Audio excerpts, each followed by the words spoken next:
वासना देवी मंदिर के महंत यति नरसिंहानंद सरस्वती जी के सिर को तन से जुदा करने अर्थात उनका सिर काटने की धमकी देने वाले इस्लामिक कट्टरपंथी भारत को शरिया अर्थात इस्लामिक कानूनों के अनुसार चलाना चाहते हैं, या यूं कहें भारत में शरिया लागू करने के लिए पूरी तरह से प्रयासरत हैं। वैसे ये पहली घटना नहीं है जब मजहबी कट्टर मुसलमान दूसरे धर्म के लोगों पर ईश निंदा का आरोप लगाकर उनकी जान के दुश्मन बन गए हैं।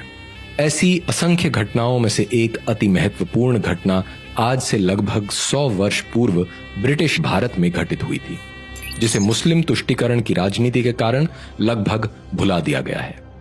तो जानते हैं क्या थी वो घटना और क्या थे उसके पीछे के कारण। 1920 के दशक में ब्रिटिश भारत में मुस्लिम तुष्टीकरण की नीति और मुसलमानों का मजहबी उन्माद अपने पूरे उफान पर था। तुर्की के इस्लामी खलीफा की गद्दी और उसके साम्राज्य को बचाने के लिए पूरे भारत में मोहनदास गांधी की अध्यक्षता में कांग्रेस के समर्थन से मुसलमानों द्वारा खिलाफत आंदोलन चलाया जा रहा था। पूरे भारत में धर्मांतरण, क्रूरता और वहशीपन की घटनाएं अपने चरम पर थीं। हिंदू धर्म और हिंदुओं को अपमानित करने के उद्देश्य से कट्टरपंथी मुसलमानों ने सीता का छिनाला नाम से एक पैम्फलेट प्रकाशित किया, जिसमें माता सीता को एक वैश्या के रूप में वर्णित किया गया था। सन 1923 में मुसलमानों की ओर से 2 और पुस्तकें 19वीं सदी का लंपट महर्षि और कृष्ण तेरी गीता जलानी पड़ेगी प्रकाशित हुई थी। पहली पुस्तक में आर्य समाज के संस्थापक स्वामी दयानंद सरस्वती के लिए आपत्तिजनक एवं घिनौने शब्दों का प्रयोग किया गया था, जबकि दूसरी पुस्तक में श्री कृष्ण के पावन चरित्र पर कीचड़ उछाला गया था। मुसलमानों द्वारा दिन प्रतिदिन हिंदू धर्म, देवी देवताओं और हिंदू महापुरुषों के विषय में आपत्तिजनक बातें लिखना और बोलना एक आम बात हो गई थी। हिंदू विद्वानों को लगा यदि इन घृणित कार्यों का उत्तर नहीं दिया गया तो इससे मुसलमानों का साहस और अधिक बढ़ेगा और हिंदुओं का मनोबल गिरेगा। इसी उद्देश्य से इन पुस्तकों के प्रत्युत्तर में पंजाब में महाशय राजपाल ने सन 1924 में रंगीला रसूल नाम की एक पुस्तक प्रकाशित की थी। इस पुस्तक में इस्लाम के संस्थापक मुहम्मद के विवाह एवं गृहस्थ जीवन का व्यंग्यात्मक शैली में लेकिन प्रमाणों और पूरी सत्यता के साथ वर्णन किया गया था। लंबे समय से हिंदू धर्म के बारे में झूठी एवं उत्तेजक सामग्री प्रकाशित करने वाले मुसलमानों में रंगीला रसूल के प्रकाशन से खलबली मच गई। मुसलमानों ने महाशय राजपाल के खिलाफ आंदोलन छेड़ दिया। महाशय राजपाल पर इस पुस्तक के प्रकाशन पर रोक लगाने और इसके लेखक का नाम बताने के लिए दबाव डाला जाने लगा। मुसलमानों द्वारा महाशय राजपाल को धमकी भरे पत्र भेजे जाने लगे। मस्जिदों से इनके खिलाफ भड़काऊ ऐलान होने लगे और फतवे निकाले जाने लगे। मोहनदास गांधी ने भी अपनी मुस्लिम परस्त नीति के तहत यंग इंडिया में महाशय राजपाल के खिलाफ बड़ा भड़काऊ लेख लिखा। गांधी ने कहा, एक तुच्छ पुस्तक विक्रेता ने कुछ पैसे बनाने के लिए इस्लाम के पैगंबर का अपमान किया है। इस प्रकार की पुस्तक लिखने वालों को मुसलमानों द्वारा स्वयं सजा दी जानी चाहिए। कांग्रेस अध्यक्ष रह चुके मौलाना मोहम्मद अली ने दिल्ली की जामा मस्जिद में एक विशाल सभा को संबोधित करते हुए घोषणा की कि काफिर राजपाल को बख्शा नहीं जाएगा और मुसलमानों को रसूल के लिए जिहाद करना चाहिए। पंजाब सरकार ने भारतीय दंड संहिता की धारा 153A के तहत महाशय राजपाल के खिलाफ तो मामला दर्ज करने का आदेश दे दिया, किंतु हिंदुओं के खिलाफ पुस्तकें प्रकाशित करने वाले मुसलमान अली कासिम के खिलाफ कोई कार्यवाही नहीं की। इसी मजहबी तुष्टीकरण नीति के तहत ही 1927 में भारतीय दंड संहिता अर्थात इंडियन पीनल कोड में सेक्शन 295A जोड़ दिया गया, जिसका उपयोग आज भी कट्टरपंथी मजहबी समुदायों के द्वारा लोगों की आवाज दबाने के लिए समय समय पर किया जाता रहता है।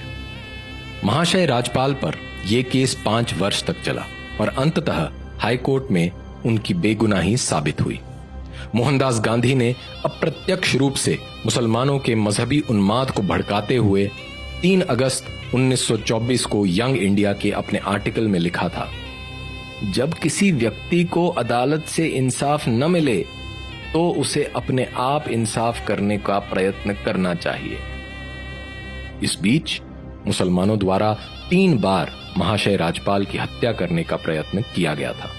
पहला प्रयास 26 सितंबर 1927 को खुदा बख्श ने, दूसरा प्रयास 8 अक्टूबर को अब्दुल अजीज ने किया था। महाशय राजपाल पर तीसरा हमला 1.5 वर्ष बाद 6 अप्रैल 1929 को इल्मुद्दीन नामक मुसलमान ने किया था, जो जानलेवा साबित हुआ। इल्मुद्दीन ने महाशय राजपाल की छाती में छुरा घोंपकर बड़ी बेरहमी से उनकी हत्या कर दी थी। मुसलमानों ने हिंदू हत्यारे इल्मुद्दीन को गाजी की उपाधि दी। उसे एक नायक और सच्चा मुसलमान बताते हुए उसके लिए जिंदाबाद के नारे लगाए गए और मस्जिदों में उसके लिए दुआएं पढ़ी गईं। उसे कानूनी सहायता और उसके परिवार को आर्थिक सहायता देने के लिए देश भर के मुसलमानों ने भारी मात्रा में चंदा इकट्ठा किया। इल्मुद्दीन पर महाशय राजपाल की हत्या का केस चला और उसे फांसी की सजा सुनाई गई। मोहनदास गांधी द्वारा कैद आजम कहे जाने वाले मोहम्मद अली जिन्ना ने कोर्ट में इल्मुद्दीन की पैरवी की थी। 31 अक्टूबर 1929 को इल्मुद्दीन को फांसी दे दी गई। उसके जनाजे में 6 लाख मुसलमान इकट्ठा हुए। इतना ही नहीं, मोहम्मद इकबाल ने इल्मुद्दीन के जनाजे में उसे कंधा दिया और कहा, असी वेखदे रह गए ऐ तरखाना दा मुंडा बाजी ले गया। अर्थात हम सब देखते ही रह गए और ये बढ़ई का लड़का सारा सवाब ले गया। मोहम्मद इकबाल ने न केवल इल्मुद्दीन की प्रशंसा की, बल्कि ये भी कहा कि राजपाल को बहुत पहले ही मार दिया जाना चाहिए था।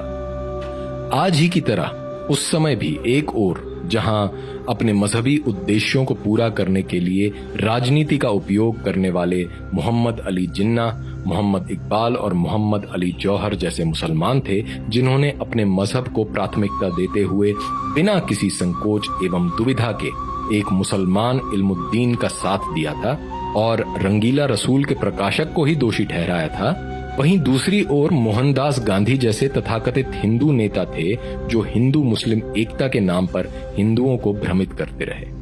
महाशय राजपाल की इस क्रूर हत्या का बदला लेना तो दूर की बात है, हिंदुओं ने तो जहां महाशय राजपाल को लगभग भुला ही दिया है, वहीं मुसलमानों ने इल्मुद्दीन को एक सच्चा मुसलमान दिखाते हुए उसके ऊपर फिल्मों का निर्माण किया और आज भी लाहौर में लाखों मुसलमान इल्मुद्दीन की कब्र पर इकट्ठा होते हैं और दुआएं पढ़ते हैं। महाशय राजपाल एकमात्र ऐसे हिंदू विद्वान नहीं हैं जिन्हें कट्टरपंथी मुसलमानों के हाथों अपना जीवन गंवाना पड़ा हो। स्वामी श्रद्धानंद और नाथूराम शर्मा को भी क्रमशः अब्दुल रशीद और अब्दुल कय्यूम के हाथों अपना जीवन गंवाना पड़ा था। 100 साल बाद भी भारत में कुछ नहीं बदला है। न तो मजहबी कट्टरपन बदला है और न ही नेताओं की तुष्टीकरण की नीति बदली है।